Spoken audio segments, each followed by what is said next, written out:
No. I didn't. Dragonhead is the name Chinese gangsters give to their godfathers, their bosses of bosses.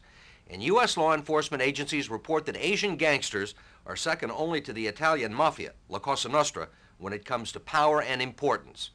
That's why more than 1,000 cops from 26 countries met in Las Vegas not long ago to plot strategy and to exchange information about how to deal with this new threat. It won't be easy.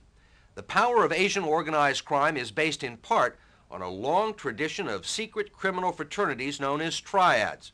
And according to the FBI, members of at least one of those triads, the Wo Hop To, are now operating in this country. This is Wan Chai, the Hong Kong nightclub district that was made famous decades ago in the novel The World of Susie Wong. It's still a favorite with sailors on shore leave, and it is also the home turf of the Wo Hop To Triad, a criminal gang with about 2,000 members. That may sound like a lot, but by Hong Kong standards, it's small potatoes. Police put the membership of one of the largest triads at more than 35,000. In Hong Kong, the triad societies extort the city's street vendors and merchants. In some areas of overcrowded Hong Kong, they control the availability of scarce housing.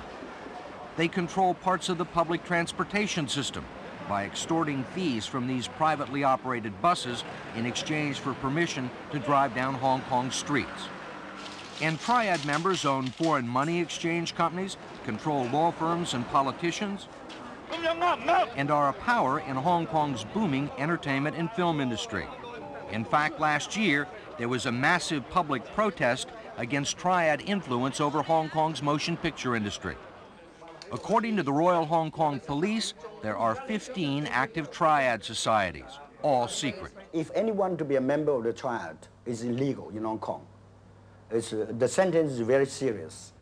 The triads began more than 200 years ago as patriotic organizations on mainland China, then degenerated into criminal gangs. All these groups follow the triad rituals.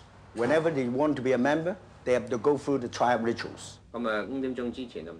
Until last year, Steven Vickers was Chief of Criminal Intelligence for the Royal Hong Kong Police. I have to say that triads are an essential part of the fabric of Hong Kong society, and sadly, we, as a member of the community of Hong Kong, I think we lack the will to take them on head-on.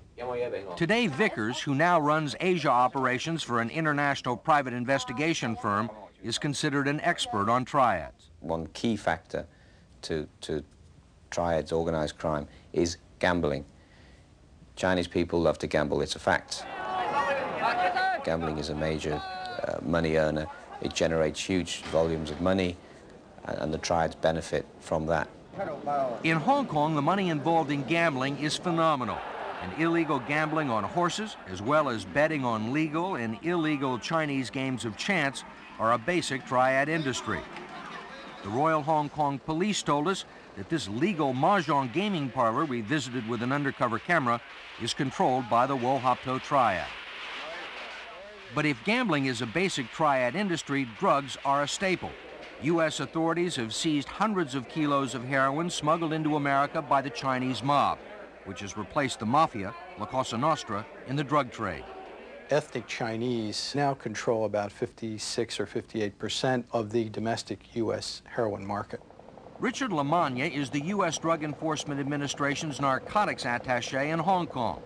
And Richard Lamagna says that the triads play a special role in the heroin business. The heroin business and the drug business is controlled by independent entrepreneurs who may draw upon their associations with the triads for talent. It's a talent pool.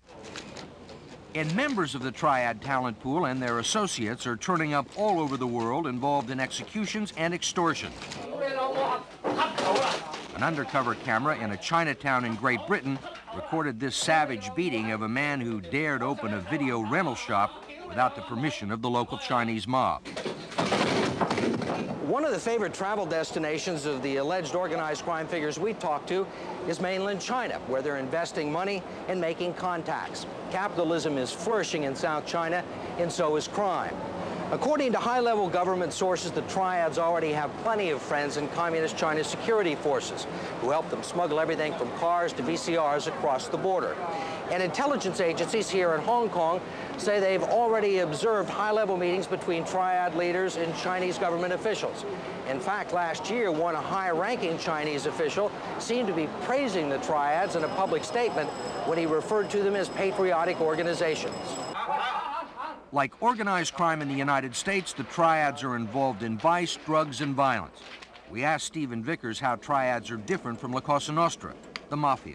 The key and core difference between the mafia and triads is the chap in charge of the society is not necessarily exercising control over the activities of the members of that society. You make it sound sort of like a fraternity of criminals. It's a good way to describe it. So why should we care about a criminal fraternity in Hong Kong? Last year, U.S. law enforcement reported to a Senate investigating committee that for the first time, they had direct links between the Chinese organized criminals in this country and a Chinese organized crime group in Hong Kong. And one of those links was this man, Peter Chong. And how are you employed? Take my Fifth Amendment privilege. Peter Chong is an alleged heavyweight in the Wo Hop To triad, and his presence in San Francisco's Chinatown became the major concern of this man, Tony Lau, a special agent of the FBI in San Francisco and an expert on Asian organized crime. Lau was assigned to investigate Peter Chong and the Wo Hop To triad. What was your reaction the first time you heard the Wo Hop To being mentioned on the streets of San Francisco? My reaction when I first heard of the Wo Hop To is that the triads are coming. How serious a problem were you talking about? When you have heroin trafficking, when you have loan sharking, gambling, extortion, when you have kidnapping, you got a big problem. And that makes it more important or more significant than the Bloods and the Crips in Los Angeles? We're not talking about kids shooting on the street. We're talking about people with links all over the world. Tony Lau's investigation revealed that Peter Chong was meeting regularly with drug traffickers, gamblers, enforcers, and acting as a mediator at mob sit-downs. We have sources telling us that the reason for his coming out to be the mediator was eventually for him to consolidate all the factions of the Chinese criminals in Chinatown under the Wo Hop To umbrella. And Tony Lau's investigation also revealed that Peter Chong was exercising control over hundreds of youth gang members in the San Francisco Bay Area. How powerful and influential was Peter Chong in the Chinese community here? At the peak of his regime, he was in total control. Of the criminal activity? Of the group in Chinatown who are criminals or gang members.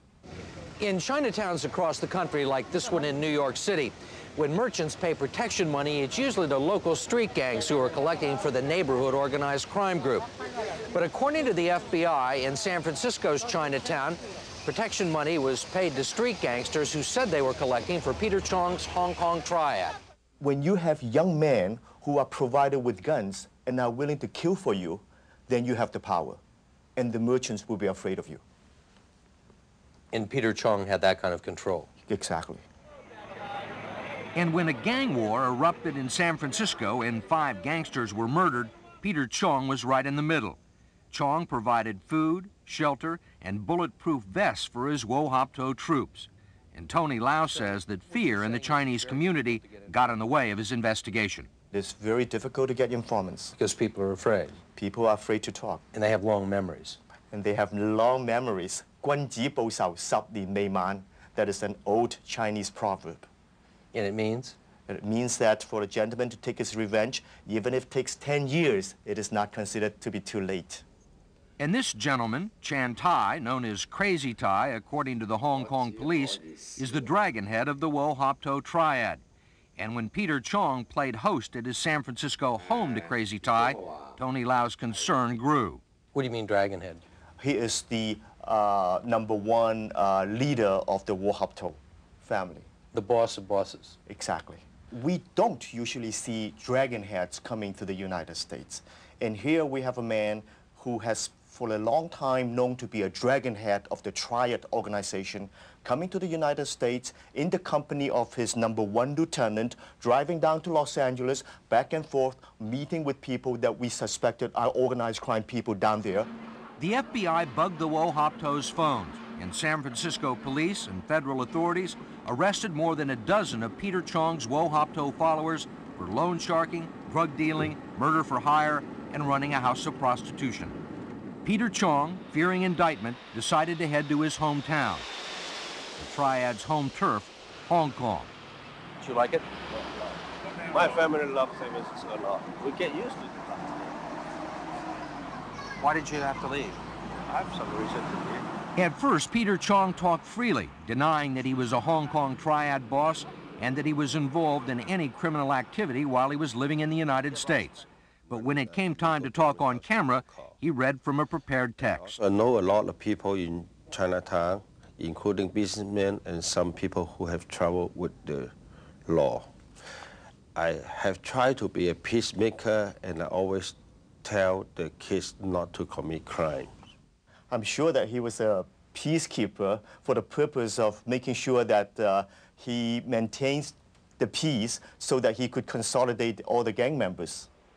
Chong insists that he came to America to invest his money and retire. I came to America just like the other immigrants to give my kids better educations and better free-style life. Once perhaps you are a Triad member, can you ever retire from a Triad organization? I don't think so. The law enforcement think that I'm involved with the Chinese organized crime involved is because many years ago, I'm running an illegal gambling house in Hong Kong. And who is the man who owned that illegal gambling house that Peter Chong managed? Crazy Ty, the dragonhead, who visited Peter Chong in California. I have nothing to hide. Don't be afraid. Ask anything you want. The United States government reported that you were the dragonhead of a triad called Wo Hop To. I could laugh at that. You've never been involved with them at all? At one time, about 20 years ago, yes. How long were you involved with them? Quite a long time. Crazy Ty insists that's all in the past. He told us that today he's a legitimate businessman and that he owns saunas, massage parlors, restaurants, and has major investments on mainland China. He denies that he went to the United States to oversee Peter Chong's operation. So why did he visit Peter Chong? My daughter went to America to study, and of course, I don't speak English, and I don't have any friends in America. And he, Peter, was a guy who could show me around. All criminals would claim to be businessmen, and they all have daughters, and they all wish their daughters to be good, successful students in U.S. universities. And then we asked Crazy Ty how he knew Peter Chong. He was my follower, worker, and he worked for me, basically. In what business? About 20 years ago, I was involved in illegal gambling casinos. So he worked for you in your gambling operation? He worked for me for 10 years, but he was sort of small fry then, not as notorious as he is today. I told him that's not a good idea, being a famous, notorious guy. Meanwhile, Crazy Ty and Peter Chong are in Hong Kong doing business as usual.